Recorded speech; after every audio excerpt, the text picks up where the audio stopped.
భక్తులందరికీ మహాశివరాత్రి శుభాకాంక్షలు. మహాశివుని యొక్క ఆరాధనతో పాపాలు నశించి మనసుకు శాంతి కలుగుతుందని పురాణాలు చెబుతున్నాయి.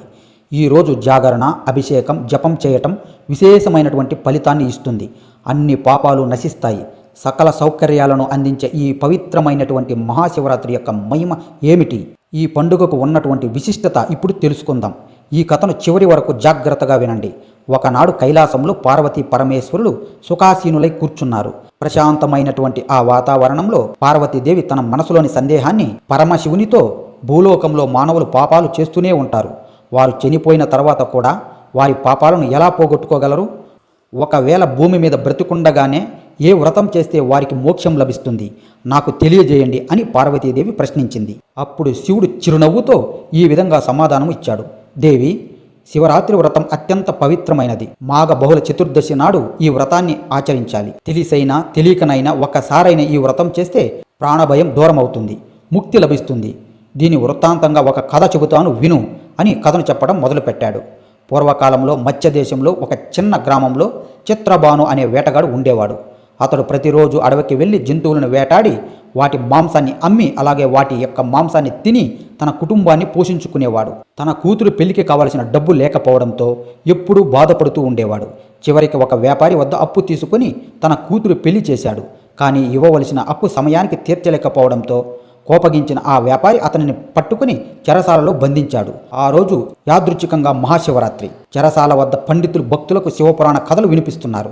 చిత్రబాను కూడా ఆ పవిత్ర కథలను శ్రద్ధగా విన్నాడు. ఇక ఆ రోజు సాయంత్రం వ్యాపారిని బ్రతిమలాడుకున్నాడు.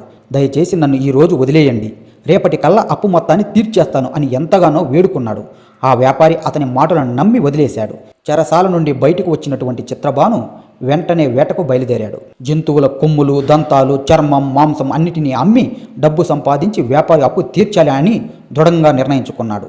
అడవి మొత్తం పిచ్చివాడిలా తిరిగాడు. అలసిపోయి ఆకలి, దాహం వేసి ఒక చెరువు దగ్గరకు చేరుకున్నాడు. నీళ్లు తాగి చెరువు పక్కనే ఉన్నటువంటి ఒక పెద్ద మారేడు చెట్టు పైకి ఎక్కి కూర్చున్నాడు. ఇక్కడ ఉంటే ఖచ్చితంగా జంతువులు నీళ్లు తాగడానికి వచ్చేటప్పుడు వాటిని వేటాడడానికి ఇదే మంచి ప్రదేశం అనుకున్నాడు. కానీ తనకు తెలియకుండానే ఆ చెట్టు కింద ఒక శివలింగం ఉంది. ఆ విషయం తనకు కూడా తెలియదు. తాను చెట్లు కొమ్మల మధ్య దాక్కోవాలి అనే ఉద్దేశంతో అక్కడ ఉన్నటువంటి కొమ్మలను తుంచి కింద పడేస్తున్నాడు. ఆ మారేడు ఆకులు శివలింగం మీద ఒక్కొక్కటిగా పడుతూ ఉంటాయి. ఇది ఆ పరమశివుడికి పూజ. అయితే కాసేపటికి చీకటి పడుతుంది. అప్పుడు అక్కడకు గర్భవతి అయిన ఒక జింక నీళ్లు తాగడానికి వచ్చింది. చిత్రబాను వెంటనే బాణాన్ని గురిపెట్టాడు. ఆ విషయాన్ని గ్రహించినటువంటి జింక వేడుకుంటూ ఈ విధంగా అన్నది, ఓ వేటగాడా, నేను గర్భవతిని. కొద్దిసేపట్లో నా బిడ్డలకు జన్మనిస్తాను. నన్ను చంపితే 2 అమాయక ప్రాణాలు పోతాయి. మహాపాపం కూడా నీకు తగులుతుంది. దయచేసి బిడ్డలకు జన్మనిచ్చే వరకు ఆగు. బిడ్డలు కన్నాక మళ్ళీ నీ దగ్గరకు తప్పకుండా వస్తాను. అప్పుడు నన్ను చంపు అని మాట ఇచ్చింది.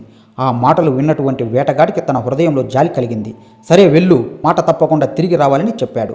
ఆ జింక సరే అంటూ వెళ్ళిపోయింది. కాసేపటికి మరో జింక వచ్చింది. మళ్ళీ చిత్రబాను బాణాన్ని సిద్ధం చేశాడు. ఆ జింక మళ్ళీ తనతో ఈ విధంగా మాట్లాడి విన్నవించుకుంది, ఓ వేటగాడా, నేను నా భర్తను వెతుకుతున్నాను. అతను ఎక్కడికి వెళ్ళాడో కూడా తెలియదు. అతన్ని కలిసి మళ్ళీ వస్తాను. దయచేసి నా కోసం కాసేపటి వరకు వేచి ఉండు. ఆ వేటగాడి హృదయం మరింతగా కరిగింది. సరే వెళ్ళు, మాట తప్పకూడదు అని కోపంతో అన్నాడు. ఆ జింక వెళ్ళిపోయింది. ఇంతలోనే తన పిల్లలతో ఇంకో జింక వచ్చింది. చిత్రబాను 3వసారి బాణాన్ని సంధించి వేయబోయాడు. మళ్ళీ ఆ జింక కూడా ప్రార్థించింది, దయగల వేటగాడ, నా పిల్లలను నా భర్త దగ్గర సురక్షితంగా వదిలేసి వస్తాను. పంచభూతాల సాక్షిగా ప్రమాణం చేస్తున్నాను, నన్ను నమ్ము, తప్పకుండా తిరిగి వస్తాను అని అంది. ఇప్పటికే 2 జింకలను ప్రాణాలతో వదిలేసిన చిత్రబాను ఆలోచనలో పడ్డాడు. నాకు కూడా భార్య పిల్లలు ఉన్నారు, వాళ్ళు కూడా ఆకలితో ఉన్నారు. ఇప్పుడు నిన్ను కూడా విడిచిపెట్టేస్తే నేను ఏమి తినాలి, ఎలా బ్రతకాలి అని అన్నాడు. కానీ చిత్రబాను మదిలో ఒక ఆలోచన వచ్చింది. నేను ఎలా నా పిల్లల కోసం ఆలోచిస్తున్నానో ఈ జింక కూడా తన పిల్లల కోసం అలానే ఆలోచిస్తుంది అని దయతో ఆ జింకను కూడా విడిచిపెట్టాడు. ఆ జింక అక్కడ నుండి వెళ్ళిపోయింది.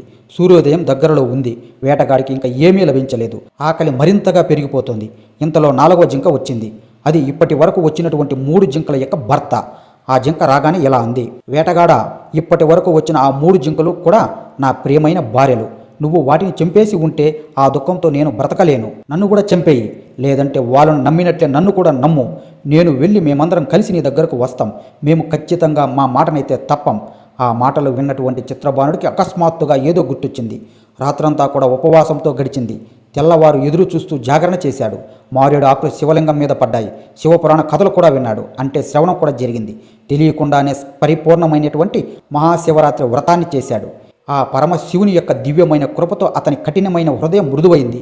మనసు నిండా దయ కరుణ నిండిపోయింది. కాసేపటికి ఆ 4 జింకలు కలిసి అక్కడికి వచ్చాయి.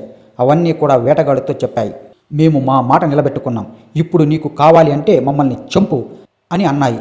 అప్పుడు చిత్రబాణుడికి ఆ జింకల మధ్య ఉన్న అపారమైన ప్రేమను, మాట మీద నిలబడే స్వభావాన్ని, కుటుంబం పట్ల వారికున్న మమకారాన్ని, వీటిని చూసి చిత్రబాణుడికి పూర్తిగా జ్ఞానోదయం అయింది. అతని కళ్ళ నుండి కన్నీరు కారాయి. హృదయంలో ఉన్నటువంటి హింసాభావం పూర్తిగా పోయింది. వెళ్ళండి, నేను ఇక ఎవ్వరిని హింసించను. నాకు ఈరోజు జ్ఞానోదయమైంది. మీ ప్రేమ నాకు జీవిత పాఠాన్ని నేర్పింది అని ఆ 4 జింకలను కూడా ప్రేమతో, ఉదార స్వభావంతో విడిచిపెట్టాడు. ఈ దివ్యమైనటువంటి దృశ్యాన్ని దేవలోకం నుండి దేవతలు చూస్తున్నారు. దేవతలు ఆనందంతో పుష్పవర్షాన్ని కురిపించారు. ఆకాశం నుండి ఒక దివ్యమైన పుష్పక విమానం దిగి వచ్చింది. చిత్రబాను మరియు ఆ 4 జింకలు అందరూ కలిసి ఆ విమానంలోకి ఎక్కి శివలోకానికి చేరుకున్నారు. పరమశివుడు ఆ కథను చెబుతూనే పార్వతీదేవితో ఇలా అన్నాడు. ఈ కథ మహిమను చూశావా దేవి? స్వచ్ఛమైన మనసుతో నన్ను పూజించే వారి పాపాలన్నీ నేను తప్పక తొలగిస్తాను. జన్మ జన్మల పాపాలు కూడా క్షణంలో భస్మమవుతాయి. జంతువులను హింసించిన ఆ వేటగాడి అన్ని పాపాలను హరించి అతని కఠినమైన హృదయాన్ని కోమలమైన హృదయముగా మార్చాను. హింసా స్వభావాన్ని కూడా ప్రేమగా మార్చాను. తెలిసి చేసినా తెలియక చేసినా, భక్తితో చేసిన, యాదృచ్ఛికంగా చేసిన మహాశివరాత్రి వ్రతం మహాపుణ్యదాయకం.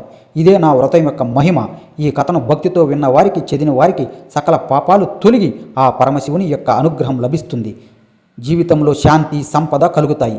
హరహర మహాదేవ శంభో శంకర, ఓం నమఃశివాయ అనే పంచాక్షరి మంత్రాన్ని ఈ రోజంతా కూడా జపించాలి. వీడియో నచ్చినట్లయితే ఓం నమఃశివాయ అనే పంచాక్షరి మంత్రాన్ని కింద కామెంట్ రూపంలో రాయండి. అలాగే వీడియోను కనుక మీకు నచ్చినట్లయితే లైక్ చేయండి, షేర్ చేయండి. ఇలాంటి మరెన్నో ఆధ్యాత్మికమైన వీడియోల కోసం ఇప్పుడే మన ఛానల్ను సబ్స్క్రైబ్ చేసుకోండి.